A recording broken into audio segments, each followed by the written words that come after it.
Boom! Octopus crime. Terrific. All the other elements are really there. I'm not saying it's impossible for there to be good dialogue. Cocktail weenies. Well, whatever, fuck it. We'll just leave it there. We'll put that in the plus column. Horror tropes. But it was an escalation of what the fuck. If I stabbed you yet? My dad was a cop. Terrible, terrible, terrible. Maybe it smelled like the glaive from Crawl. No whammies, big bucks, stop.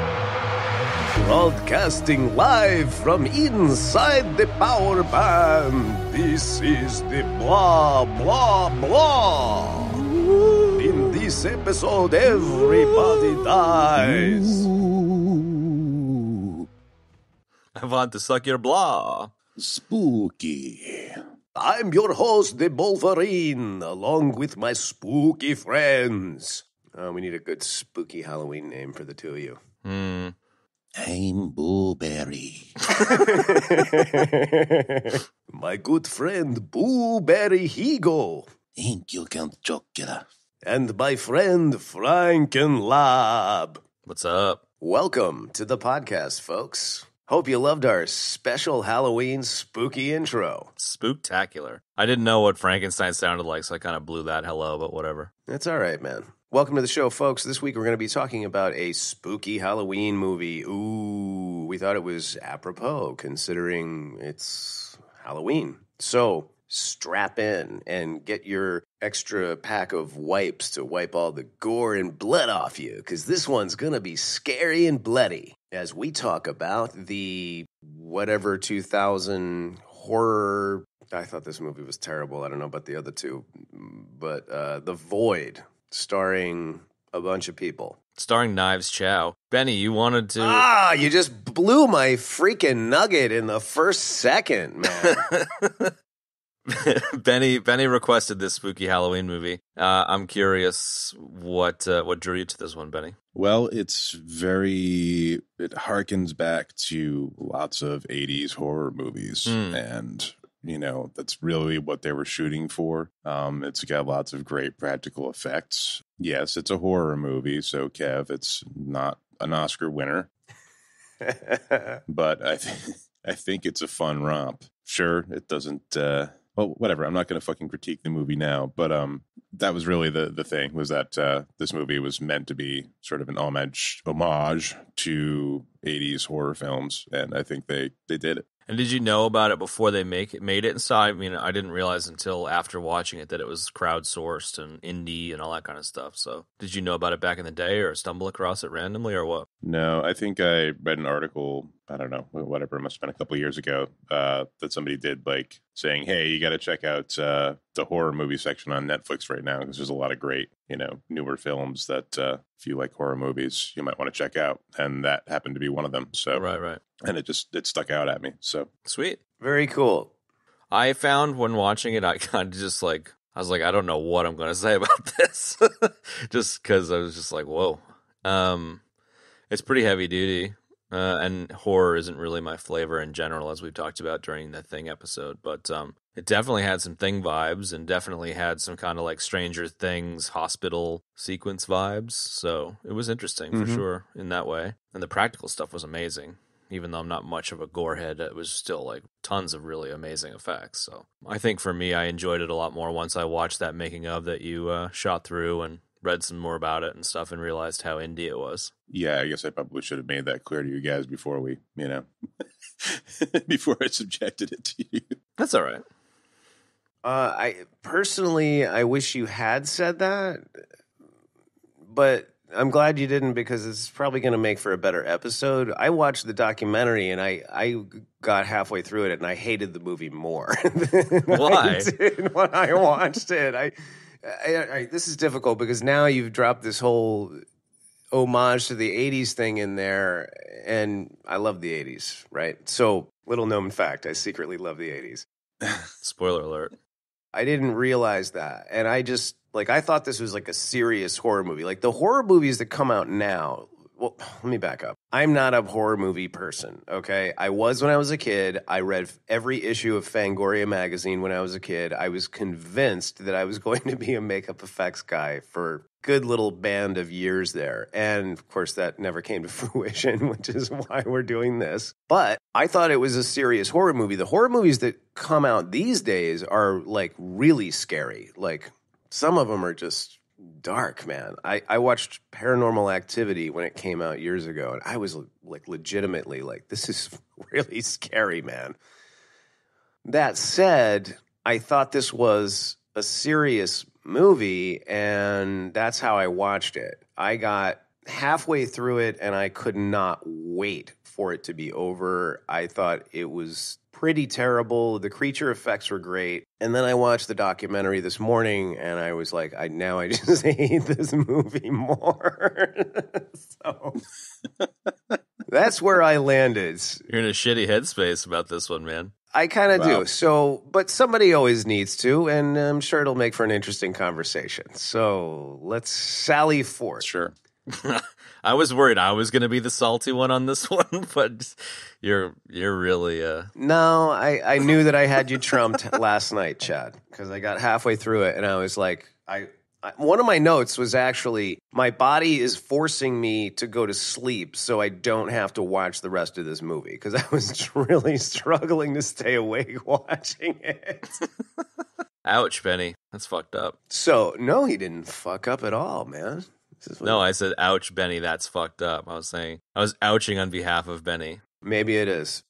Whatever. I mean, so my vision of horror movies are never really fucking scary to me. So yeah, fair enough. They're entertaining, and I kind of expect a cheese factor from horror films. I guess maybe from growing up in the 80s, I'm thinking of movies like From Beyond, maybe something along those lines, Re-Animator, shit like that. I don't find the new quote scary horror movies to be scary at all. I read this article about Hereditary, and I don't know if either of you guys have seen that movie, but no. I was just like, no, what? I haven't seen that one. I mean, the author of the article was like, I didn't sleep for like a week afterwards, and all this stuff. And I watched it and I was just like, that's it? Right. Fuck.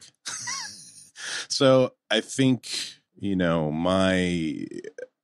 my expectations of a horror movie are definitely different than they are from other movies. The idea of a serious horror movie to me is just kind of silly.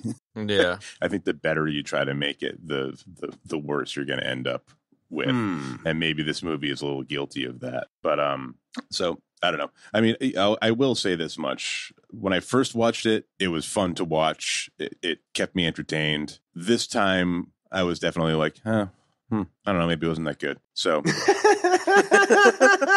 I'll give you that. Fair enough. But at the same time, I still liked what I liked about it. Sure.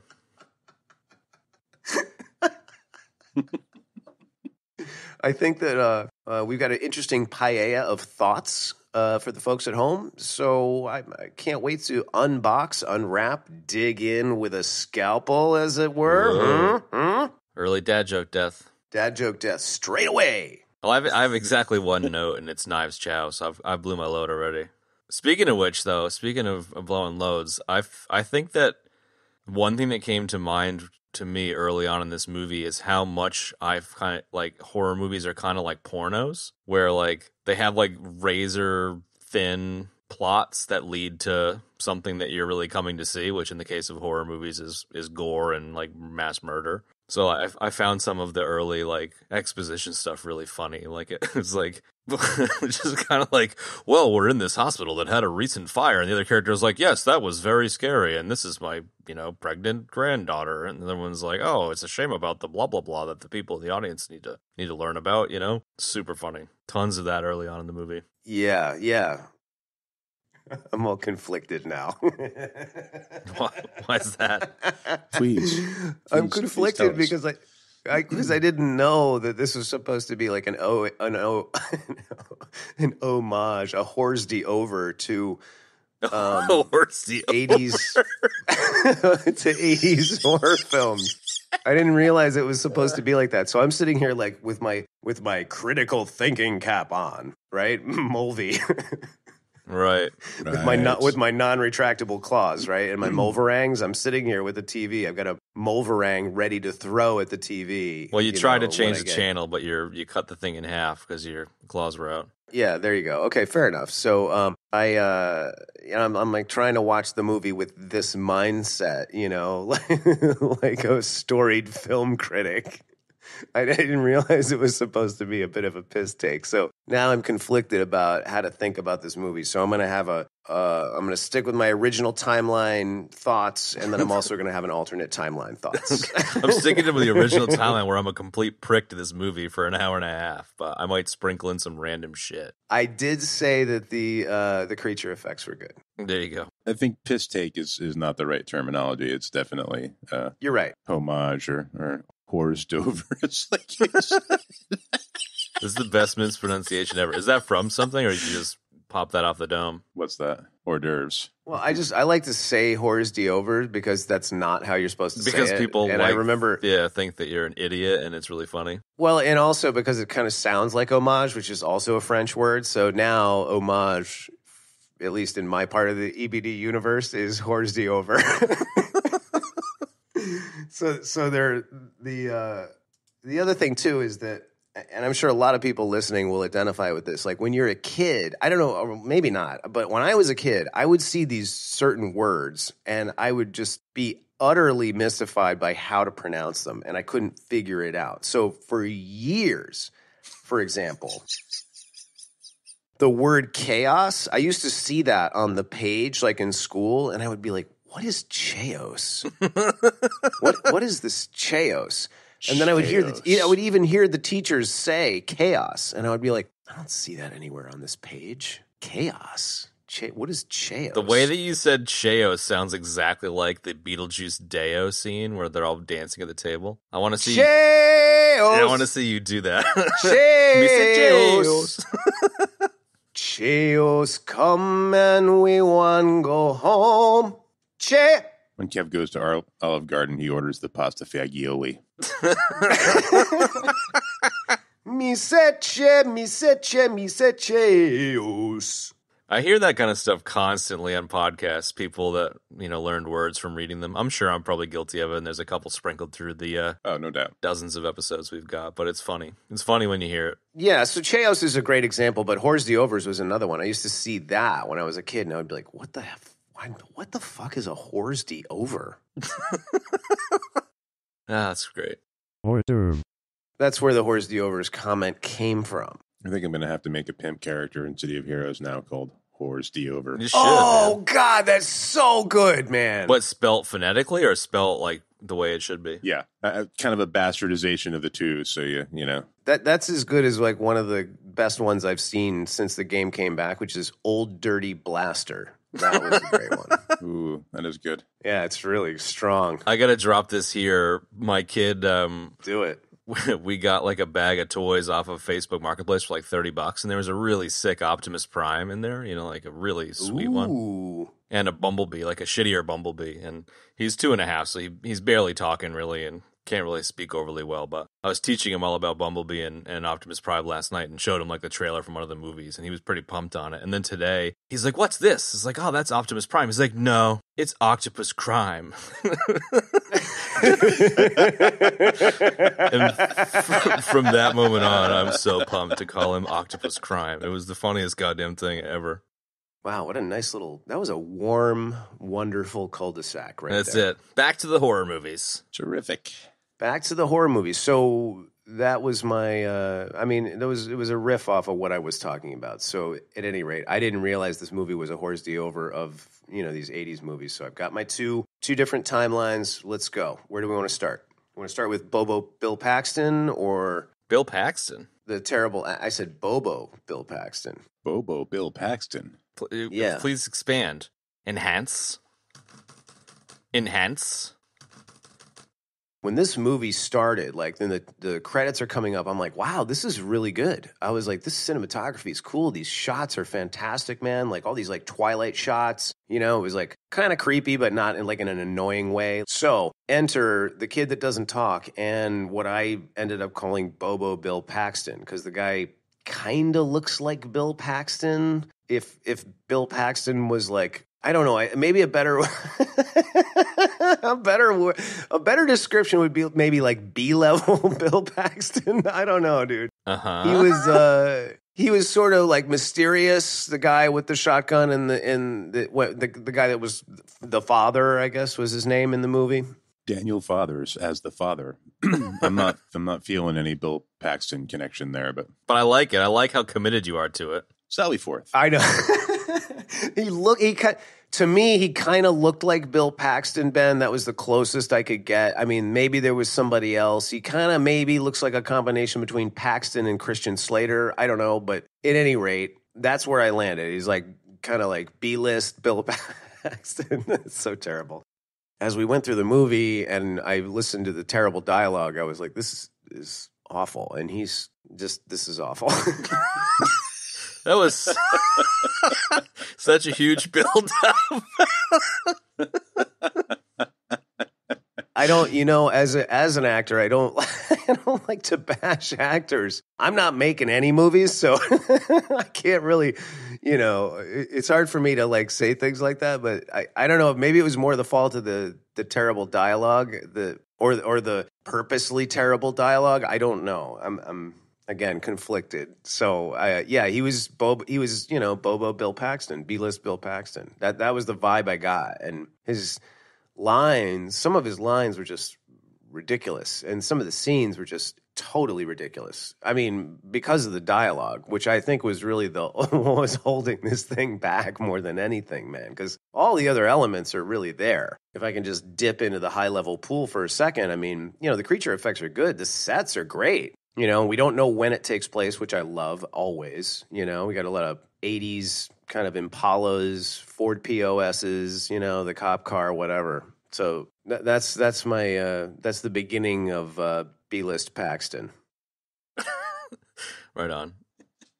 The dialogue is an interesting thing you bring up, because the making of talks about how they made a trailer kind of real and then crowdfunded it. And then once they had the crowdfunded money, they were like, okay, now we have to write a script. So I guess it kind of makes sense that the practical effects style showcase was the main attraction, and then the story and structure built up after that or whatever. But I don't know. I mean, definitely. I kind of like expect a horror movie to have really shitty dialogue, so I didn't really dwell on it too much, but I guess it's definitely a valid gripes of Kev.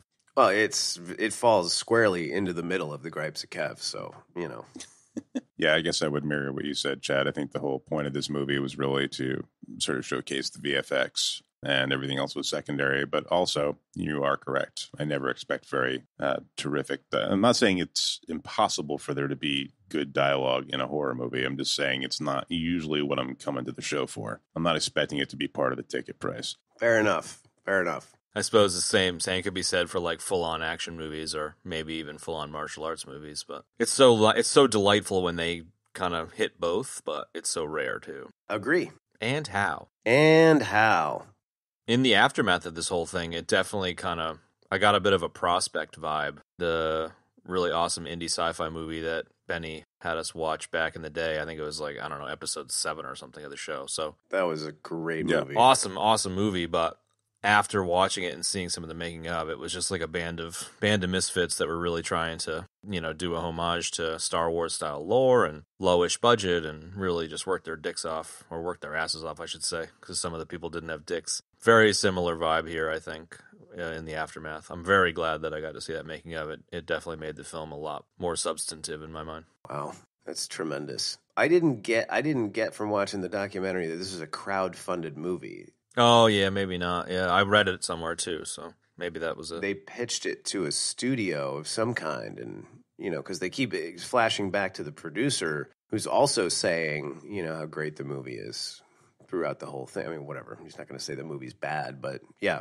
I think it might have been on the Wikipedia, but they raised like $90K for the visual effects, or the special effects, I should say, crowdfunding. Right. It was partially crowdfunded. Wow. Well, that's impressive, man, because they clearly, I mean, they said it in the documentary, they stretched that budget to make this movie work, and they did. It looked great. Kind of echoing what you said a little bit earlier, Kev, like I'm just not a horror fan. Like I don't really watch horror movies very much. and I've only watched a handful of them. I've seen some of the classics, like the original Texas Chainsaw and all that kind of stuff, but I think, like, knowing it was going to be a bit schlocky with the dialogue and knowing it was going to be a gore fest, like, it didn't surprise me throughout watching, but what I meant by, like, the documentary making me a lot more stoked about it is because I appreciated how pumped they were to make it, even if it wasn't for me, That's kind of why I was stoked about it. Okay, fair enough. I watched the documentary and I just got more upset. So Don't be upset. But what about the documentary got you upset? Like, I'm just curious, like, the whole thing. You were just like, come on, guys, what the fuck, or what? Like, yeah, I mean, I really I was like, okay, I appreciate everything you're saying, but the feel of the documentary was more that they made the movie so that they could make the documentary later and have anecdotes to say in the documentary. Like, I was like, oh, God, this is awful. So it's so funny, man. The documentary was just them being like, we had no money and it was really hard, and we still got the movie done, and high fives all around. That was kind of what I took away. Yeah, and there was a lot of backpatting of themselves and all that, and I don't know. It's like, whatever. This is dumb. Well, that's Kev's done for the show, folks. Benny, what'd you think? Noping out. You want to chuck your rating out and just so long, folks. Go play COH? Yay. Go make Hors do-overs. Yeah, you beat him to the finish line.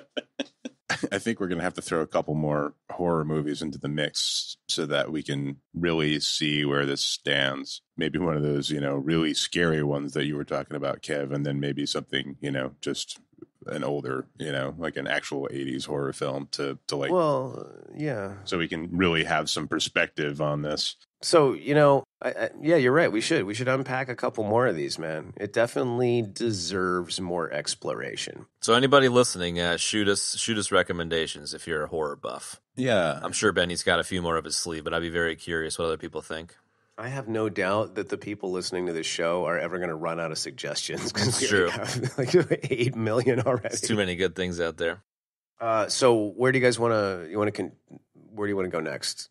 You mentioned that opening scene with the house and BB Bill Paxton or whatever the fuck that craziness was. But when they light the girl on fire, shoot her and light her on fire, I definitely got like the opening scene to The Thing vibes where you're just like, whoa, that's intense. But as soon as she gets lit on fire, I was immediately like, oh, it must be just like The Thing where she's infected or something. Yeah, I mean, there's definitely some Thing vibes in general.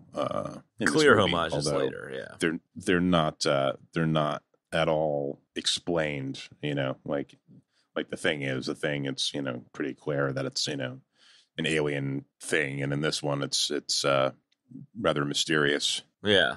Some kind of supernatural demon thing. Doesn't really ever kind of clarify it, but no, it never does. But I kind of like that about it. Yeah. I don't, they never explain it, but I kind of got the impression the cop keeps getting these visions, of like the void space or whatever, here and there. And I kind of get the feeling that this is something that's like happening to everybody, I guess. Right. And that it's some kind of, connection to that space that's, causing these people to turn into horrible creatures after they die. Yeah. Or like the Dr. Evil is like affecting whomever he wants to, and so he leaves some alone, but messes with others, I guess. Yeah, that's quite possible. But I like the fact that they don't, it could have been horrible in the respect that they, went into explaining all these bleep bloops and totally various things that are completely unnecessary. I did, we'll get to it later, but I did kind of want there to be some sort of explanation, but I suppose you're right. Like, they kind of painted themselves into such a corner that no explanation was probably way better than anything they could have come up with. Yeah, I'll have to agree with that. Although I did find the lack of explanations for the various different things frustrating. So I was just looking forward to finding out because, I don't know. So many movies do tie it up, I suppose. Well, exactly. And I mean, we're all about the lore here on this show. And I was like, there's some interesting lore here, somewhere. I don't know where the lore is in the void, clearly, because we didn't get this to find out what the lore was. But the whole thing about, like you were saying, Ben, like the infectious nature of the whatever creatures or demonic spirits or whatever the hell was going on. I mean, that was just it. They never really explained what exactly was going on and then what the void was and the cultists, and it was part of my frustration and also part of what made me dislike this movie. Oh, you didn't like this one, Kev?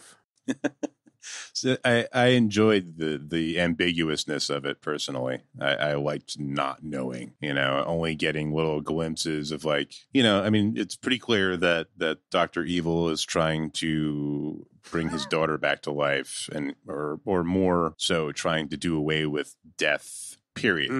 And a lot of the creatures are experiments, like there's so they go into his, whatever experimental void space that's in the hallway that doesn't exist in the hallway in the hospital, I mean. And they encounter that one room where it's just filled with all these like abominations, basically. And, the doctor talks about the fact that, he made some mistakes, some, experiments that didn't go right, but he wasn't allowing them. They all want to die and he wasn't allowing them to, that kind of a thing. So it's clear that he has a purpose in trying to do that anyways. He's trying to create immortality, basically, or anti-death or something along those lines. And or bring the death reality, the death plane into existence with the living plane. Your guess is as good as mine.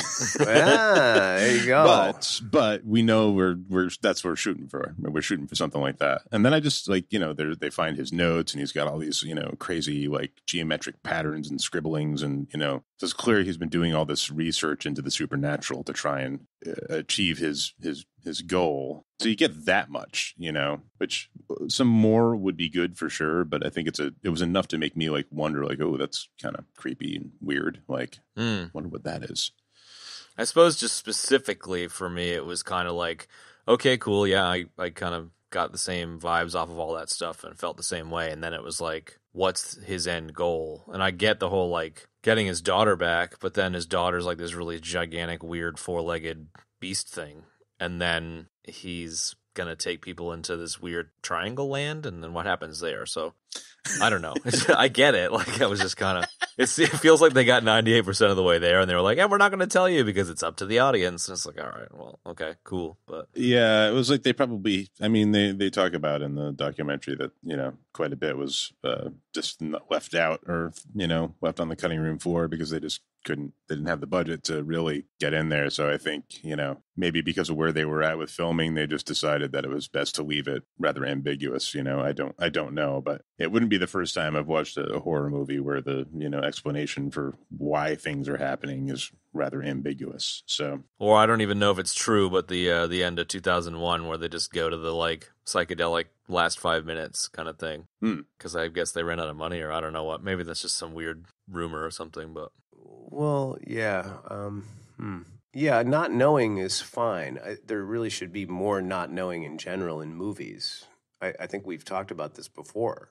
So, I mean, yeah, I can get on board with that for sure. I mean, that's definitely not the focal point of my frustration either. Like I see what they were trying to do here. And, the creature effects were good. The sets were great. Like not the lore, but the ramp up to the lore was great. I just kind of wanted to know more about it because they had some interesting concepts going on. There were certain things they definitely should have explained, and then other things they should have just left the way they were, like unexplained, to keep people intrigued, so I don't know.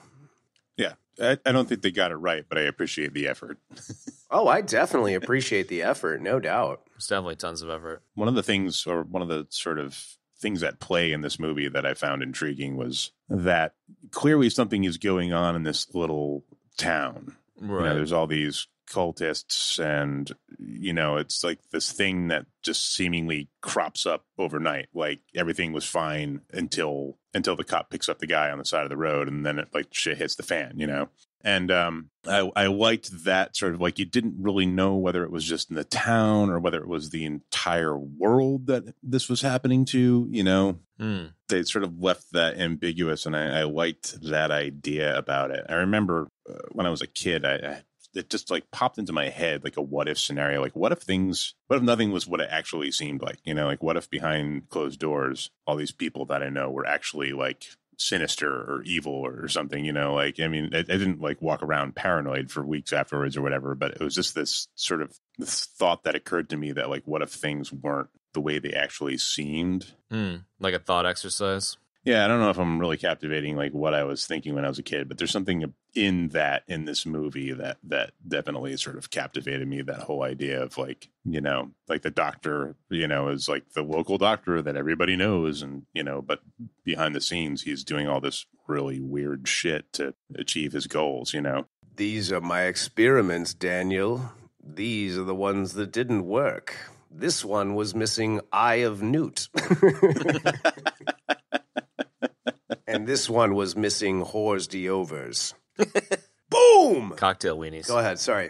And so like you would assume that all the cultists that are out there in their weird sort of white KKK robes with a triangle face or whatever. I was going to say KK triangle. KK triangle. You assume those were all just normal townspeople. So it's like this group of people that don't seem to be in on the joke, So I just interesting.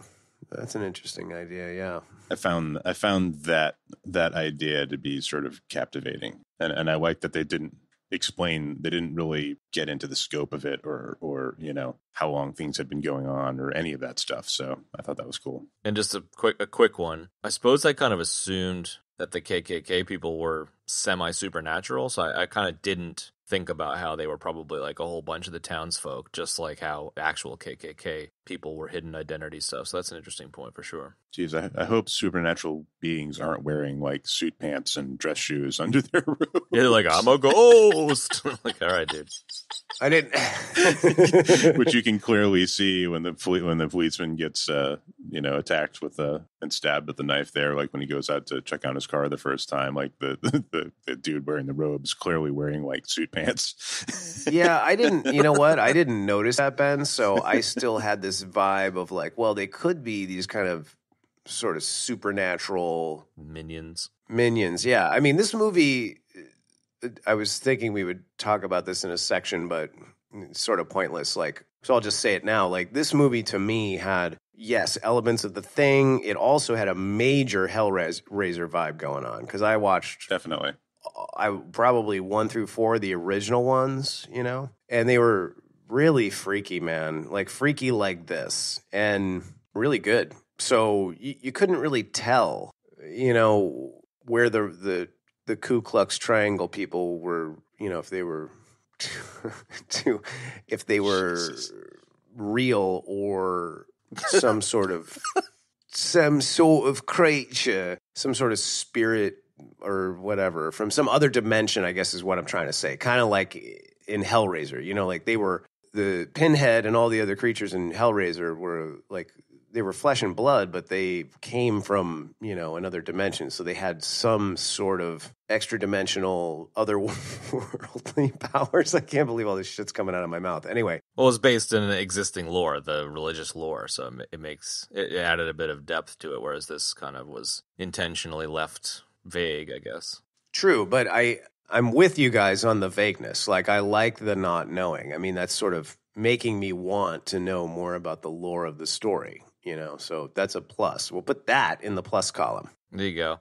I giggled a minute ago because I was thinking that the triangle people could be called the alt-right triangles. Just a little geometry joke. Ooh, geometry joke. It's also a sort of a keyboard computer joke. I was thinking more like 3, 4, 5 triangles, like right triangles. A little carpentering history.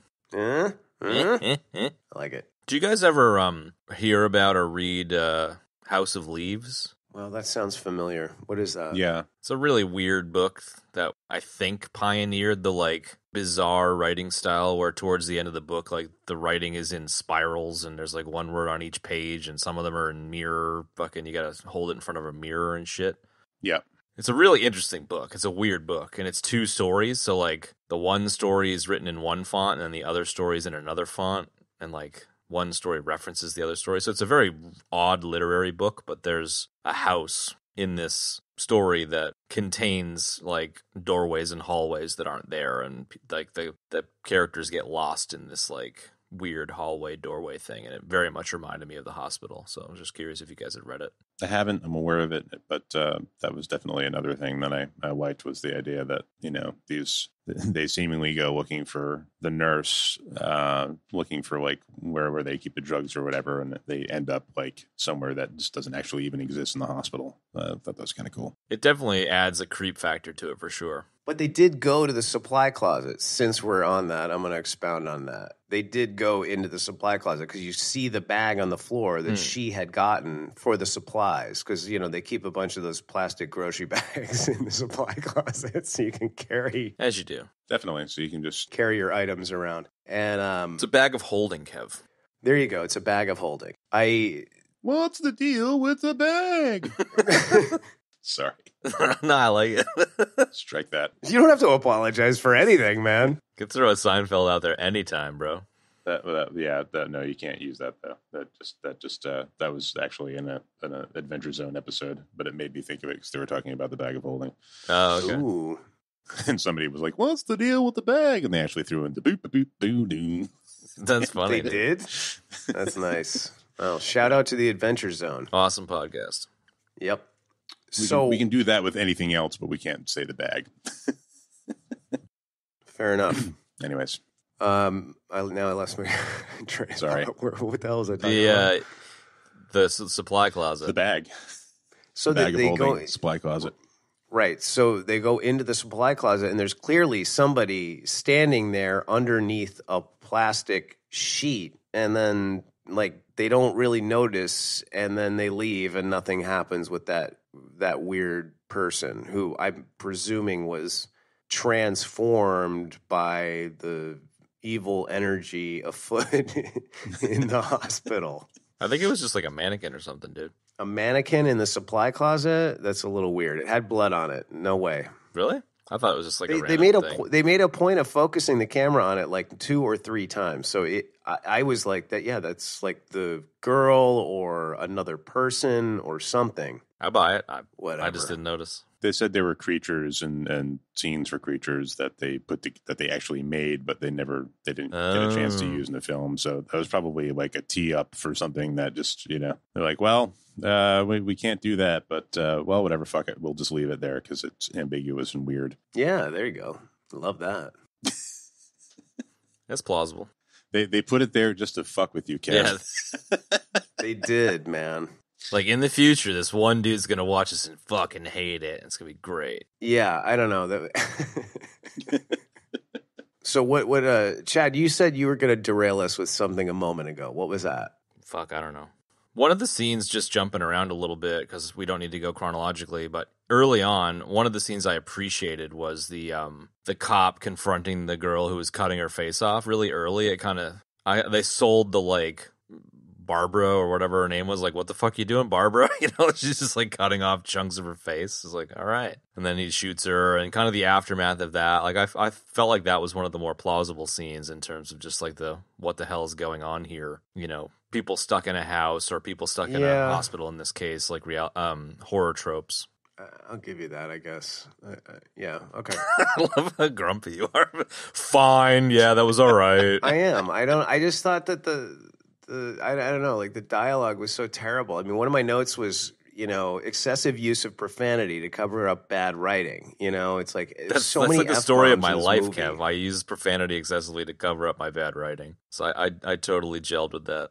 Well, unless you're talking about the script of your life minute to minute, then, it doesn't really apply. So that's what this movie had so much of that. I just felt like there was constantly like F-bombs and other swears thrown in just completely unnecessarily. It was bleeding bad profanity placement everywhere, I don't know. I thought it really bothered me. It was annoying. I didn't notice that at all, but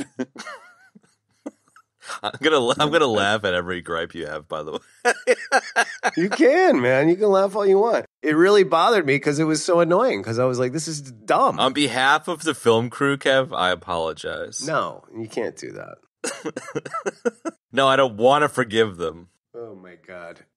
So, I mean, I don't know if you guys were feeling that or not, but I mean, to me, it was the dialogue was, again, like I said earlier, I think that was like the primary thing dragging this this production down, right? Because the creature effects are good. There's, some great Hors d'oeuvres going on. The Thing, Hellraiser. Also, there's some Event Horizon action going on in this for sure. The Doctor was giving me a little Sam Neill vibe there, Yeah, kind of, yeah.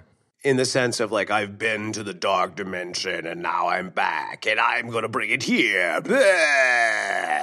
Like that kind of thing. And then barbed wire shoots out of his eyes or whatever. So Eye of Newt. Oh man, that's interesting. I loved Event Horizon. I still do. I like that movie a lot. But it goes to show how skewed my like, I don't know, compass of horror movies is. Sure, we'll call it that. Because I watched somebody do like an extremely scathing review of that movie, and I was like, fuck, they're totally right, but I still love it. Yeah. Yeah. Just like pointing out all these horrible plot holes and like just terrible, things about the movie. And I was just like, fuck, that's all true, but I still love it. I know. So. I still do. I still love it too, man. Larry Fish in that hanging JP chair was just, awesome. It's been a long time since I saw that one. That'd be a good one to do to draw a comparison from, because it is similar in a lot of ways. And I'm much more down with sci-fi style horror than I am with traditional horror. I concur wholeheartedly. Notes, Benny, you got any thoughts? Any scenes? I don't know if there are any specific scenes that are popping out in my head. There really wasn't. When I just sort of appreciated the fact that it was an escalation of what the fuck, like straight through. Really. That'll be in the sizzle reel. When they stumble upon like the hell room with all the like abomination creatures, that was pretty freaky, I thought. Gnarly for sure. With the one creature just like impaling its head on that spike and over and over again. And how they just like, it's like they don't realize what's going on, and then all of a sudden all these creatures sort of take notice of them.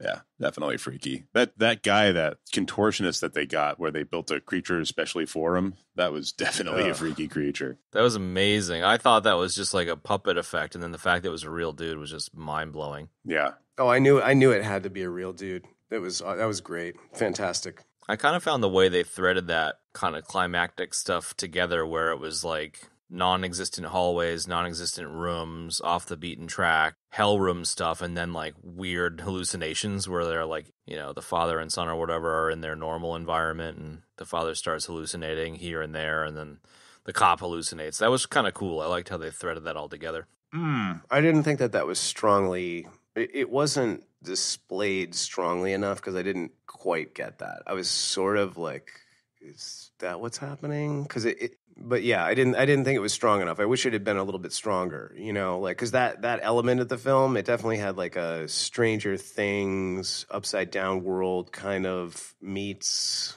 Silent Hill, which had a very similar kind of thing going on. I don't know if you guys ever played the Silent Hill games. I played the second one on the PS2 back in the day, and I mean back in the day, and that was the first game. That game really scared me. It was like a legitimate, made me jump a bunch of times. But it had the same kind of idea. And the movie was pretty good too. That kind of concept of like, this sort of demon world or the upside down world coexisting at the same time, and people sort of hallucinating back and forth, or whatever you want to call it.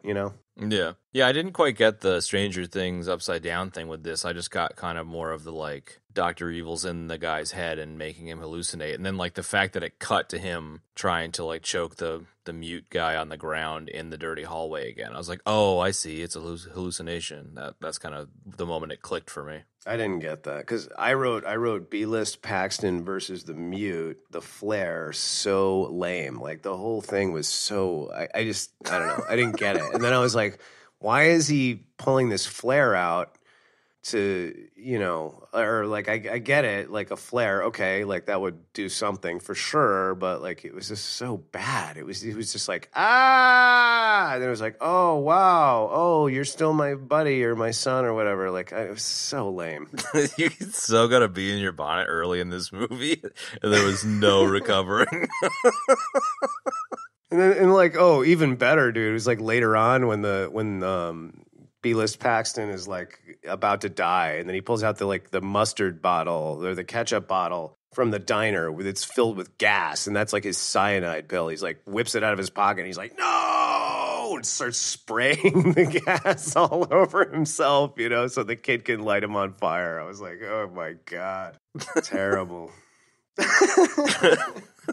It turns out the void is filled with grapes of Kev, ladies and gentlemen. And that's the horror. That's the horror of the whole thing. Kev. Yes.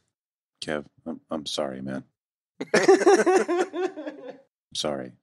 I just pictured the Dr. Evil, Pinhead Dr. Evil at the end, opening the triangle and it lights up, and when the camera focuses, it's just Kev on the other side of the triangle being like, I fucking hate this, man. This sucks. It's just, terrible. It's just an infinity of you just complaining about everything. That's what the other side of the triangle is. It's just you standing in a deserted plain. I think the end of the movie is Danielson, Daniel and Allison. They walk up to the giant black pyramid, and you're in the pyramid. Just like, that was exactly. awful. Sitting in a throne at the top. Yeah, I'm totally with you. Danielson. As in, Mr. Miyagi's trainee, Danielson? That'd be even better. We've all watched this movie once, Jarhigo twice, and Jarhigo already has a couple name for the main couple in the movie. I love it. Oh my God. They're like the new Brangelina. So, I'll continue unless somebody else has something. Yeah, man. Shit. Drop another shit. Let's drive this one into oblivion. Yeah, well, look, I thought that, and again, from my very hyper-negative purview, this movie, straight from the bang, I was like, okay, we got the pregnant girl, we got the cop and the nurse that were together, but now they're not, and then you got, the old grizzled state cop who, ends up getting killed in the first 10 minutes. And, Dude, he lasted 3 minutes. I thought he was going to be the antagonist or something throughout. Same here. I thought he was going to be a rocker. He didn't even have a badge on. He just had a puffy jacket. I was like, this is... I loved how passive aggressive he was too. He's like, would your dad have appreciated this shit show? It's like, bro, calm it down. Yeah, really, dude. You just shot somebody. Take it easy. And man. then right, and then he takes his gun away, and I was like, why is he doing that? And then later he finds the gun covered in gore and gives it to the grandfather. And he's like, this is all I could get. Hope you know how to use it. It's like, why don't you show him how to use it, bro? Since he's protecting his pregnant granddaughter. Who ended up fucking killing him, which was pretty dark. Yeah, that was pretty dark. Anyway, yeah, a lot of holes. The Daniel, your dad was a cop thing. No, just get that out of there. That didn't even need to be there. I don't know why it was. They just kept bringing it up. It was like, why are you bringing this up again? Why are you bringing up his troubles with his living up to his dad's image of being a cop? I get what they were trying to do, but it definitely played more like the David Starsky, Ellen Starsky thing from Starsky and Hutch, which was quite funny. The my dad was a cop thing was completely unnecessary. So unnecessary. The hallucination flashback sort of thing with Bobo, Bill Paxton, and his mute son. I think part of that was trying to explain their backstory. Right. And, that was kind of interesting. A little more of that would have been good, or making that a little clearer would have been good instead of wasting time, talking about, my dad was a cop. It just doesn't really matter. Yeah, they should have spent the energy fleshing out the relationship in general between Paxton and the mute kid, because I didn't even get that they were father and son. And then I read the credits and I was like, wait, what? This is bizarre. I like the idea of leaving it ambiguous until you make the reveal, but I think making the reveal would be clearer, would be helpful. Yeah, a little bit clearer. Yeah, absolutely. I didn't quite get what they were driving at with that particular hallucination scene, but it didn't really bother me. I didn't feel like I needed to go back and check it out again. It was much clearer with the pregnancy thing at the end. That was a clear, callback. Which I just want to say for the record that watching a horror movie that's all about fetuses getting really fucked up and murderous death and moms dying is not something you should watch when your wife's gonna have a kid in a month. No, I agree with The that. whole time I was like, man, this is fucking heavy. I don't want to watch this. I'm sorry about that, man. I thought about that as I was watching it because I hadn't seen it in, probably a couple of years. And I was watching it. I was like, oh, fuck, poor Chad. Yeah, I was just kind of like, man, that's It's just a movie. heavy, bro. Fucking fetus, like, dragging the dead mother's body across the fucking floor in the last scene. It's like, whoa. Oh, well, just a movie. I'll probably have a couple nightmares tonight, but that's okay. Guys, hang on a second. Folks, we're going to be getting right back to the nerdery in a second, but I just had to take a quick break because I want to thank everybody so much for tuning into the show. We put a lot of work into it, and we really love doing it. And if you like the show, there's a couple of great ways you can support the show. First, you can rate us and review us on iTunes, Stitcher, or wherever you get your podcasts. And you can also tell someone to check out the show. Word of mouth is incredibly powerful, incredibly important, and we really appreciate it. Thanks so much for tuning into the show, and now back to the mayhem. I kind of thought that the doctor being the big bad was kind of an interesting reveal. You get him in the background when the girl's at the med closet getting supplies thing, and you're like, oh, okay, so, the thing is awakened and is going to eat her or whatever. But then it turns out he's just like creepy serial killer cult leader dude. I didn't expect it. I definitely didn't see that coming. I thought he was pretty good as, a sort of evil, like a kind of a pinhead type character. I thought the actor did a good job. Yeah, that's Kenneth Welsh. He is go ahead, Ben, sorry. No, go ahead. I was just going to say he has a long and storied history in the acting and television world and film world. This guy has been in a lot of great stuff, like The Aviator and Legends of the Fall and a whole slew of television and movie credits. So he's an excellent actor. You would most definitely recognize him in something else. Cameo in The Expanse, which is random. And that was one of my nuggets. Thanks, Chad. Welcome. I just want to make this particular episode as miserable as possible for you. I love the trend of nugget sniping. Yeah, I was miserable when I came in. Yeah, and that's like 2 great nugget snipes. Come on, man. There was no way you were going to get the Knives Chau one. Like, as soon as she was on screen, I was like, fuck yeah, Knives. I didn't get it. I had to read that one. Oh, really? I'm not as that wasn't like a everybody Kev's moment of like, oh yeah, she was in X. It was more like she was Knives Chau. Yeah, man. I mean, I thought she was great as the sort of I don't give a shit trainee nurse in the beginning, but then later, her last line was pretty dreadful. Is it over? Is it over? As a brief cul-de-sac on her character, it all leading up to her not being able to perform the C-section, I thought was interesting. Like, she obviously didn't have the chops to actually, be a nurse. But then when the mute guy comes upstairs, there's like a cultist with like their head turned into fucking strawberry jam on the floor, assumingly by her. So it kind of went 0 to 60 pretty quick on the whole like being comfortable with gore thing. Well, yeah, and then at the beginning she was complaining about, they never let me do anything around here except get coffee and box up files. Have you ever heard of computers? There's a thing now called computers. Well, computers box up the files? Oh, God. So bad. Ellen Wong cul-de-sac over. Benny, you were talking about Dr. Evil for a minute and how you enjoyed, his ability to portray the character or like the way that it was written as like a twist? I think I was referring more to Kenneth Welsh's portrayal and the character design. And, I thought it was a good, creepy, batty, sort of pinhead-like figure, which somebody said before. I don't remember who. But yeah, the twist as well. All of that was good. It was well played. It was done well. The wrong actor in that would have definitely blown it.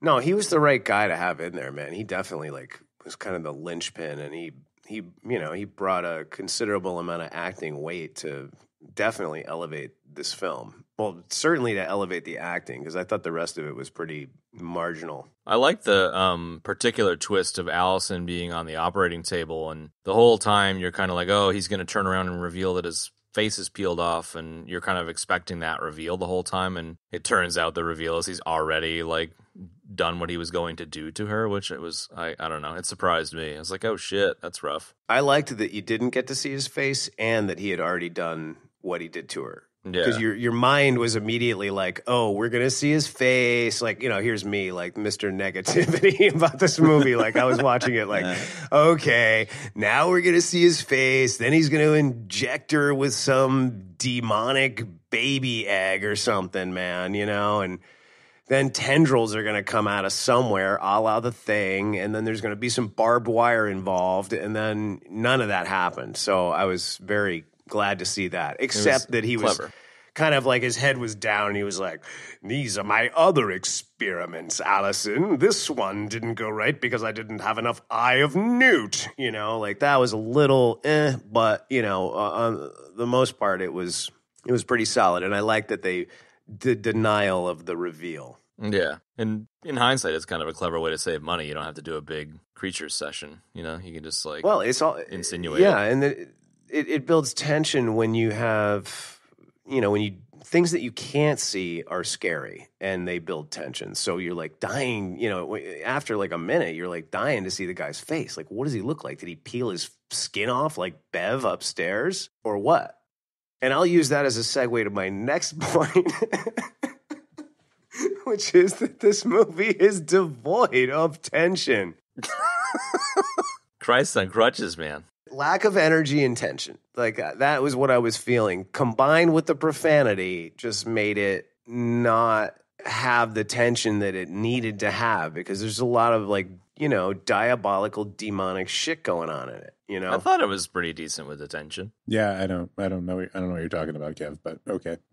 Okay. I just didn't think it was there, man. Like the smoking scene, just like all the air was taken out of that, and like all of the, like Daniel with the F-bombs, and the dialogue was just ridiculous. I even wrote a whole chunk down. It was so bad to use as an example because I knew one of you would get in my face about it. Not to shit talk you, but it kind of seems like legit. It seems like you kind of gave up on it like early on. So at that point, when I give up on a movie, I just like there's no going back. Well, look, I have extolled the virtues of it. I told you I was going to have an alternate timeline of what I thought, and then my regular timeline. And I feel like I've done service to both. Okay, so sure. I have extolled the virtues, and I have backed up some great points that you guys have brought up, and I've also been turned on a couple of things. So I'm not just. Oh, I'm not shit talking. I guess what I'm saying is like, I know what you mean. It sounds like if it wasn't for an episode of the show, you probably just would have stopped watching the movie. That's kind of the difference between, digging a movie or needing to watch a movie kind of thing. I mean, it's possible that I would have given up and just put my phone down and gone and done something else. But at the same time, I didn't like completely nope out. I mean, I was committed because I was like, must do show tomorrow, like, that kind of thing. So yeah, I was trying hard, man. But you know what? I will say to what your comment, I will say this: when I perceived what I thought was the bad dialogue in the beginning, I definitely noped out on the dialogue, and I was like, "This is terrible." And it kept getting worse. So I was proven right, and Ben doesn't agree, and that's fine. But I thought it was terrible, and I do think that it was because of that. It was just, it sucked a lot of the tension out of these scenes that needed to be there. So in essence, on one hand, I'm sort of backing you guys up. Like, you guys are saying that, this is a pretty good movie and there's like some interesting things going on. And I agree with that. And I think the thing about the dialogue and the acting is that, or the writing and the dialogue, probably first and foremost, is that it sucks the tension out of what could have been some great scenes. You know what I mean? Yeah. My only comment.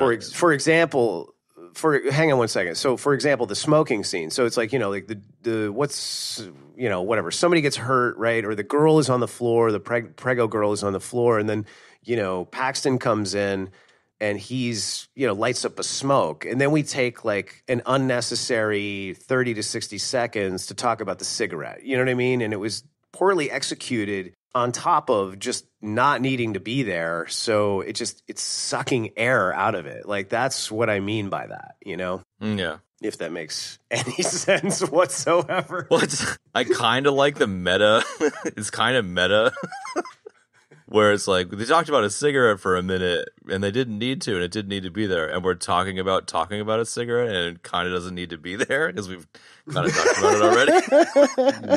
We've kind of already covered it, but I get it. I like how meta it is.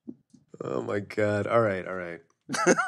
I mean, look, here's another example. That particular scene just didn't really stick out at me as being that egregious. So, whatever. I get it. I get where you're coming from. No, look, I'm not saying the dialogue was terrific, but then again, I'm also saying that I never expect the dialogue to be terrific. Exactly. You know, maybe they didn't do the most fantastic job of creating tension, but they definitely did ratchet up the intensity throughout the entire movie. You know, as we're going along, like, more things keep happening and you're still not really getting any answers to what's happening, which creates a sort of like anxiety. It has like an anxiety inducing effect of its own, sort of. You know, and the whole time those you know, the pantsuit and dress shoe supernatural creatures in robes that are standing outside, just ominously waiting. You know, like, nobody knows what, you know, you kind of expect them to all bust through the doors at any moment. You know, and it's not until the very end of the movie that they do. And, you know, I mean, the tri-Ks, yeah.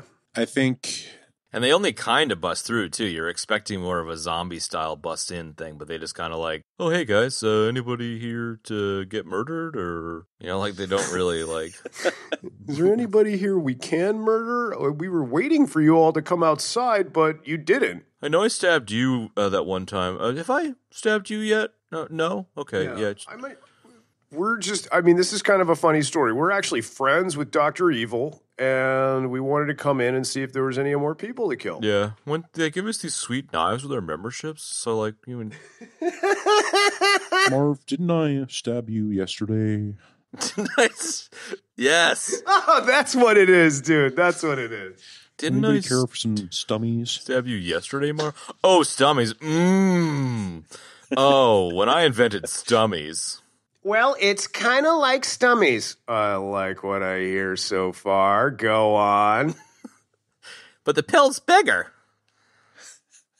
It's exactly like stummies. It's a much bigger pill. As long as there aren't any flipper babies, am I right? There were only a couple of flipper babies. This is a pill that gives worms to ex-girlfriends. We got to do that one soon. Oh, man. So damn good. Kids in the Hall cul-de-sac? Over. Okay, I'm done. That's it. Let's go.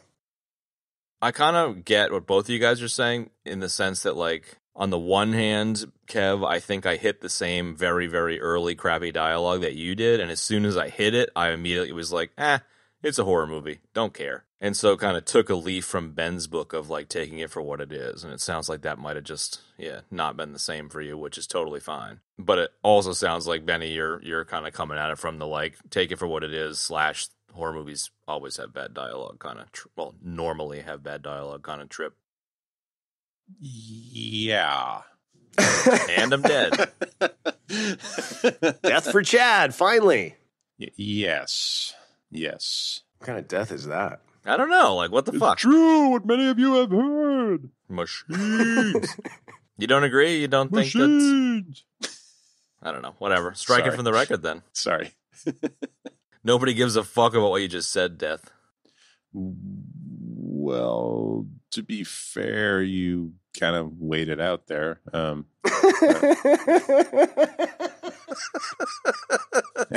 think being like, I said, yeah. I was nodding my head vigorously in audio form.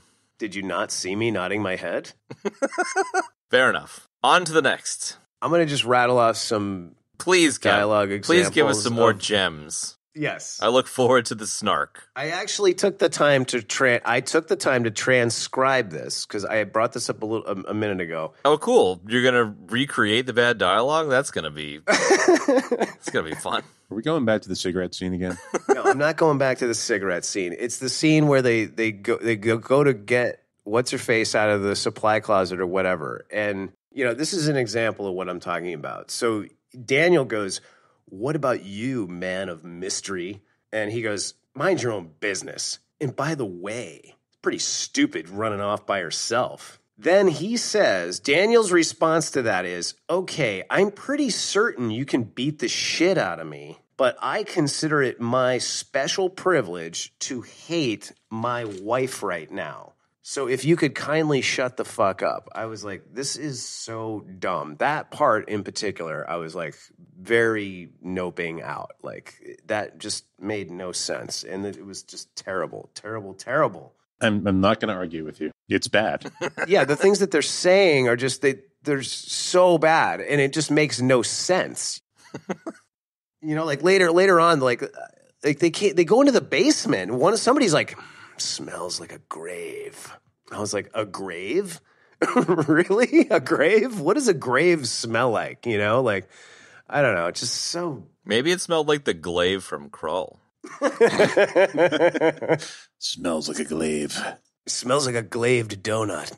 Oh, whoa, my Glaben. Ooh. So, like, and going along with like the bad dialogue, it's like Daniel just seems angry in every scene. So, like, I'm not getting any rainbow of emotions there, which also kind of upset me a little bit. Go on. Go on. You had me at hatred. You had me at 3 pages of these notes. That was pretty wild, though, with the pregnant girl's belly and the scalpel. Just you're like, oh, please don't. I just do not want to see a baby being cut out of a pregnant woman right now. Like, please. With the fucking textbook open right next to it. Like, there was a bit of suspenseful moments for me right there, for sure. I didn't want to see that either. But she slices her grandfather's throat, which was pretty fucked up. Like, that was kind of an interesting little climactic twist where she's impregnated with the seed of Dr. Evil or whatever. There weren't many cultists at the end. You would have thought, you join this KKK cult, and when the dude opens the giant triangle door, be allowed to stand there while like survives for a while and then reap the rewards of your club membership or whatever. I figured they would all be sitting there going Umna Shiva. Exactly. Behind everybody while the triangular portal door to the Gripes of Kev world was opening up. But they're just like standing outside still or something. But it was interesting enough. They're still standing outside with their knives akimbo, the one arm out, like ready to stab or whatever in ceremonious fashion. The other, that's basically it for my notes, except for the scene with the hammer. And this is the last thing I'm going to talk about. And then I promise you'll be free of me and the Gripes of Kev. But the hammer scene. Then maybe Ben can talk. Well, yeah. About the movie he asked us to watch. That's not going to happen now. No, I don't think so. I don't even have the energy. All right, go ahead. Somebody else go. So, yep, the dialogue indeed was bad. Yep. I almost just sprayed my entire kit with coffee. Wow. Kev talks about that when he hates for like 40 minutes. He's like, yep, I hear you, bro.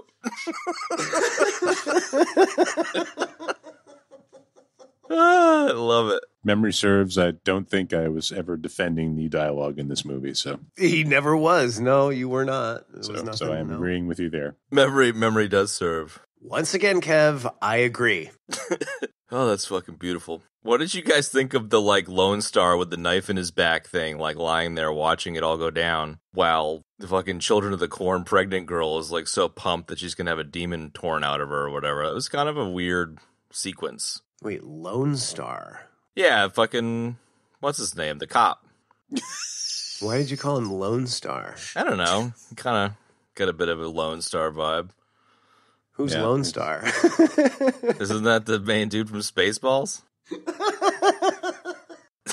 I'm trying to think of the actor's name, and it's not coming. It's Bill Pullman was the actor's name. There you go. In Spaceballs. He does kind of have a Bill Pullman vibe going on. No, he definitely has the Bill Pullman hair from Spaceballs. No question. Definitely. God, I wish somebody had dropped that in the beginning of this episode. You would have gone with it? It was on the tip of my tongue, but you threw me off with the Bill Paxton thing, and then it disappeared. So there you go. Well, okay, but if that was Bill Paxton, B-list Bill Paxton was that guy, then, Pullman was the other guy. Lone Star was the other guy.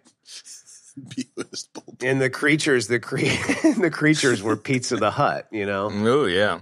Oh, you're delicious, boss.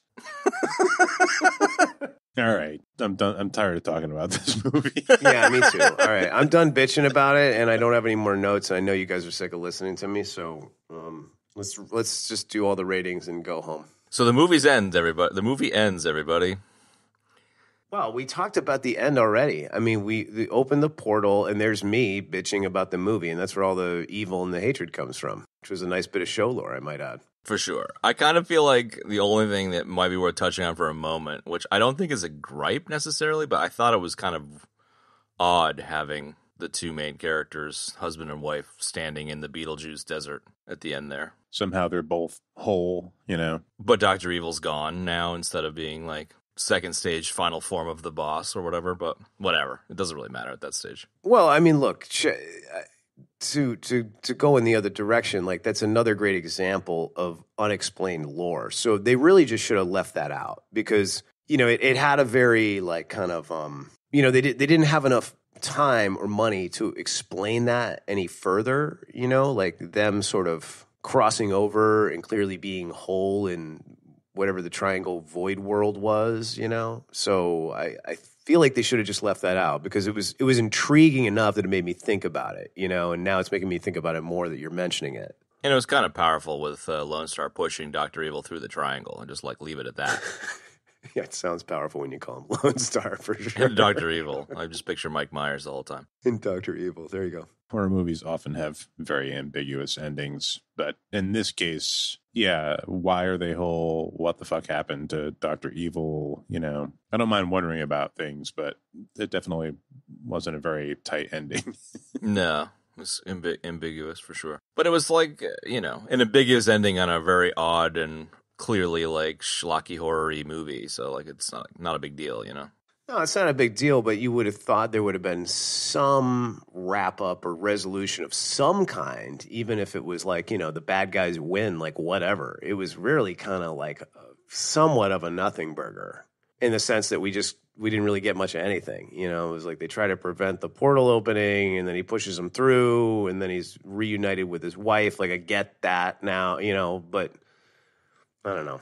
I kind of liked that there wasn't a quote-unquote last girl horror trope and there was two people that survived. That was, even if the scene itself was bad writing, I kind of dug that two people got out of it. Slightly outside the norm. Are you referring to Lone Star and Princess Leia? No, I'm referring to Knives Chau and the fucking mute dude. Oh, that's right. And then they run off and they have their own adventures and they start a family, get an apartment together. Yep, that's it. Go to Chick-fil-A. And that, folks, is a wrap. Let's do the NDR. Nuggets deaths ratings. You guys got nuggets? I have no nuggets, Chad, because you sniped both of them. Once in the first 1 second of the show and the second one in the middle of the show. I like that I sniped your nuggets, too. I like that a lot. Good. I know you like it. It wasn't on purpose, but I love it because of how grumpy you were to begin with. So Probably the most entertaining thing about this entire podcast. Was what, him sniping my nuggets, Ben? Him sniping your nuggets, yeah. Fair enough. I've got a nugget that's maybe more for the audience since you guys both watched the making of that Benny so thoughtfully sent our way. But I really enjoyed that all of the cultists standing out in the parking lot were essentially CG because they couldn't film it properly with the rain and stuff. I thought that was funny.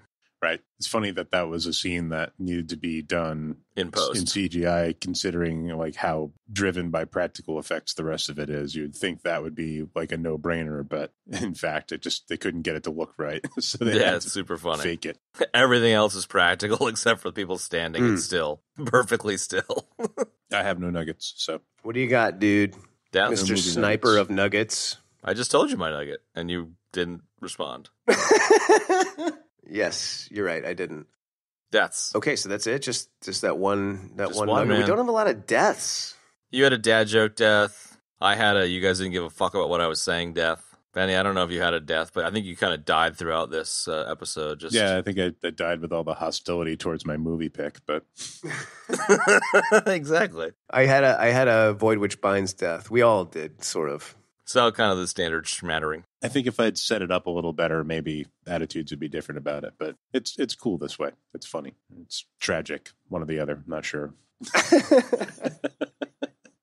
Well, you go in and it's like it is what it is. Like everybody has their own sort of purview, and then it's like we come together, and it's like that's EBD gold, baby. Ratings? Kev, I want you to go first because like I can't wait to hear. How low can you go? Can you do negative ratings? Okay, so I wish I knew about the Hors D'oeuvres thing about this movie, and because I didn't, I was pretty damn grouchy about this movie. Didn't like it, almost fell asleep, all that stuff. The movie does have a lot going for it. Okay, I've already extolled some of the virtues, but I would like to reiterate that I think it's fantastic that they got this movie made, with really just a pittance, like nothing. And they stretched that budget into something that looks really, really good. Creature effects were fantastic. I love that they're all practical. I love that Kenneth Welsh is in this movie as the doctor because he's great in a bunch of other stuff that I've seen. So, the sets were great too. The dialogue, I really think, was like the Achilles heel of this thing and the writing in general. But, like Ben said, like, I don't think this dialogue's supposed to be good, So I'm kind of torn. Like, I'm going to give it 2 ratings based on what I said before. I've got 2 quantum realities going for this particular episode, and I'm going to keep it that way. This is a never-before, first-time scenario here on the EBD podcast. Okay, so I'm going to give it, in my non-grumpy quantum reality, this movie gets a 6. Like, they tried. There's a lot of great effort. They did a lot with very little money, similar to Zardoz. Like, I definitely can appreciate that. That is a lot higher than I was expecting. And applaud it. But my other score, in my other quantum reality is a 1.5. Terrible, terrible, terrible. That's it. Which averages out to a 3.75. I don't roll that way. This one's going to be a double whammy, a double barrel rating. A double barrel rating, man, because I'm operating. No whammies, big bucks, stop. Stop. Exactly. Because I'm operating in 2 realities this time. Well, I'll go next. I think the improbability drive should go last in this one. I'm not firing the improbability drive up for this one. No worries. Well, that's up to you. I can't speak on your behalf. I am very surprised to be the middlingest bear in this Goldilocks kind of thing. Is it Goldilocks? Most definitely. So you've got the just right porridge, Chad? Yeah, I mean, I'm kind of in the. I'm surprised to be with the just right porridge here because I'm not a fan of horror movies. So I think because I don't really enjoy horror movies, this was always going to be more of a observational thing as opposed to anything else. But it's going to have a low rating, but that doesn't mean it's a bad movie. I appreciate the dedication a lot. I really think that the practical effects were super masterful. And the raising $90K crowdfunding and then netting $150 at the box office, $150,000 is the gross total for this film at the box office. And that was profitable. It's a shoestring budget, which is crazy impressive. As I mentioned before, it reminds me a lot of Prospect in terms of the dedication, so I give mad props for that. In terms of the algorithm, it's another Benny pick, Ice Pirates, I think I enjoyed more, probably because it wasn't a horror and was a comedy. But similarly, we went into it pretty much unknown, and so the Ice Pirates beats it, and it just pips Bloodshot. So it's in interesting company, considering I'm not a horror junkie. And I'm pleased to announce that it's better than Thor: The Dark World because that movie was ridiculous. So it comes in at a 3.6, which is kind of in meh territory, but you're gonna have a hard time getting out of meh territory with me with horror movies. So it's more of a props to these guys for making something they love, kind of a verdict for me. Yeah, blood. Yeah, blood. It's funny that you mentioned Ice Pirates because I was just thinking that the robot pimp from Ice Pirates' name should be Hors D'oeuvres. Oh, hell yeah. Oh, man. That's too good. And that's my rating, no. The improbability drive is there. I've said it before in this podcast. I'll say it again. I think horror movies kind of deserve their own criteria for rating amongst other horror movies. I think this one, I would give it a 7. I think it's, of course it has terrible dialogue, but I think that's part of the ticket price. It has great practical effects. It builds intensity throughout. If not, doesn't ratchet up tension, it definitely builds intensity throughout. I think if you go in without expecting to hear Shakespeare, it's pretty entertaining. So I'm going to be at 7. Sweet. Out of 10. And do you kind of feel like this execution holds a candle to any of the stuff it was calling back to? Or is it kind of hard to ever be as good as that old school stuff? Well, I applaud it for attempting to tickle the nostalgia vibe of those old 80s horror flicks, the Lovecraftian horror, the body horror, all of that stuff. So, it on the first watching, it got me. I had a great time watching it. This time, it was definitely a bit of a slog. Like the dialogue stuck out and all that, but I'm judging it based on my first watching of it. Yeah. And this is the second time you've seen it? Yeah. Yeah, cool. It's a little bit of a different flavor, but like I watched that Nic Cage movie Mandy a year or two ago, and it seemed like similarly it was trying to harken back to a weirder. It's totally different, but yeah, that one's interesting. I watched Color Out of Space recently. That was interesting. Similar to like a John Wick or something. Like it's like you can't go back. You can do a homage, or you can kind of, I don't know, do a new take on it. And it feels like this is firmly in the homage territory. I get it. Like I definitely got like old school vibes from it for sure. Yeah, I mean, for what you're going to watch a horror movie for, I think it's perfectly entertaining. But that's my take. From a horror fan, or at least enough of one. Yeah, for sure. No, I agree with that, Ben. And I would recommend somebody to watch this movie. I mean, there's films that we've done, TV shows, whatever, that I like, don't even bother. But this it's definitely worth a check out, for sure, man, because there's a lot of cool things going on, Yeah, you might like it. You might fucking hate it. You might react like me, I did initially, because I thought this was supposed to be like a serious, On that though, like I had a friend show me a couple of horror movies a few years back, and I like fucking hated them. So I definitely didn't get that vibe from this. In terms of like, I don't know, some of the other ones that I didn't like were just like gratuitous to the point of ridiculousness, and believe it or not, this one wasn't gratuitous to that point. So I definitely think it's horror fans would dig it, I reckon. Well, all right. Well, happy Halloween, dudes. Yeah, happy Halloween. Yes. Whoopie-woo. Whoop-de-woo, Kevin doesn't give a shit. I don't. Franken Chad or Franken Lab or whatever your damn Halloween name is. Franken Lab. Whatever the fuck. Whatever your Franken Lab's. Franken Lab, what's coming up next week? Next week, in honor of the election, we're doing Idiocracy, which I think is a perfectly timed movie. Yes, Mike Judge. Let's do it. The world needs President Dwayne Elizondo Mountain Dew Herbert Camacho right about now. Exactly. Well, this show was a lot of fun for me to do. I don't know about it. I don't think it was for Jarigo, but not for anybody else. Maybe for Chad. I don't know. I'm sorry. I had a negative purview about the movie Blueberry Higo, and it's fine. I don't think I had the juice left over to try and make a counterpoint. So you just mercilessly beat the shit out of it. He just steamrolled it. Kept kicking it while it was already on the floor, and all I could do was be like, I guess you're going to kick it again. Go ahead. He's just going to keep kicking it. So I might as well just sit down and have a coffee. I'm just going to watch the carnage, yeah. Can I get a I'm sorry, you're welcome, Kev? Blueberry Higo, I'm sorry, you're welcome. Love it. Our most underappreciated episode ever. The one where Benny's backing up in a truck for half of the episode. All right, so we know what we're doing next week. Folks, thanks for joining us for this Halloween special. Or should I say, thank you for joining us on this Halloween special. And that's going to have to be cut. No way. No way. No way, man. Anyway, stay tuned next week as we tackle the election-themed Idiocracy by Mike Judge. I know we're all excited. There you go. And that's it, folks. Thanks again for joining us. And for now, so long. Good evening.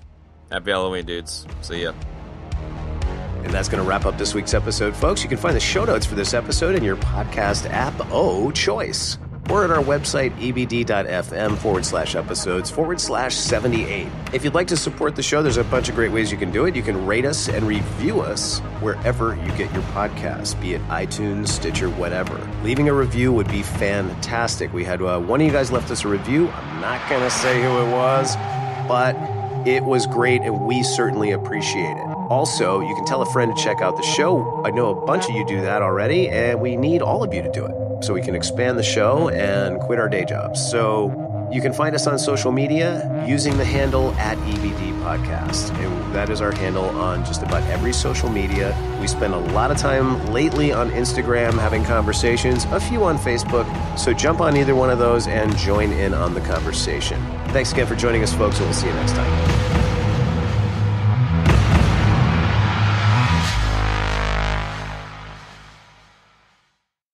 Broadcasting live from inside the power band, it's Blueberry and his scary friends. Ooh. And then I found $5. No, your Skype delayed there, so I think we just kind of lost you. We're going to call that a void which binds death. Fair enough. That is what we call that. The void which binds is a whole new meaning now, man. What? I didn't even think of that. The void which binds is just a giant black room with a throne in it, and Kev just bitching. It's a barren wasteland with a giant black pyramid where made of Kevin's hatred for this movie. The whole pyramid. Every brick It's just hatred. placed with pure contempt. Crystallized hatred. Oh, I fucking love it. The bricks of my palace are made out of pure hatred. Mr. November. He likes it hot.